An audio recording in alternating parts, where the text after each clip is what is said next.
बिस्मिल्लाहिर्रहमानिर्रहीम। आज हम आपको लौंग के बहुत से फ़ायदे भी बताते हैं। ख़वातीन को अपनी सेहत का हर हाल में ख्याल रखना चाहिए, क्योंकि अगर ख़वातीन बीमार पड़ जाएं तो घर के और किचन के काम का निज़ाम बुरी तरह रुक जाता है। इसलिए किचन को देखते हुए इसमें इस्तेमाल होने वाली चीज़ों से अफादियत हासिल की जाए, ये सबसे अहम है।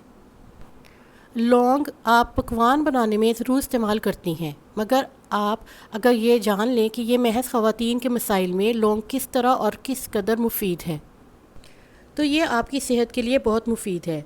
लौंग में vitamin C, fibre, manganese, antioxidant agent और विटामिन भरपूर मिकदार में पाया जाता है।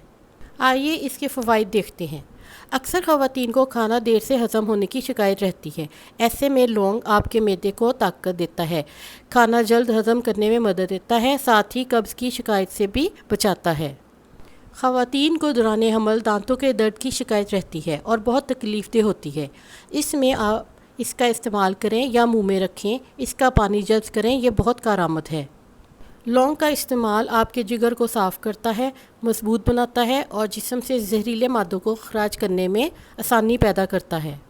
लौंग एंटीऑक्सीडेंट है, इस वजह से मसूड़ों के इन्फेक्शन, मुंह के छालों में भी बहुत मुफीद है। ख़वातीन को शुगर बढ़ने से वज़न बढ़ने की शिकायत मर्दों के मुकाबले में ज़्यादा है और लौंग को खाने से शुगर कंट्रोल रहती है। जोड़ों और घुटनों के दर्द के लिए लौंग खाएं और इसका तेल लगाकर घुटनों पर मसाज करें।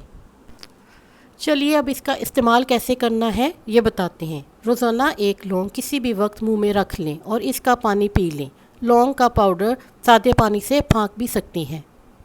लौंग की चाय बनाकर पी लें, ये भी फ़ायदेमंद है।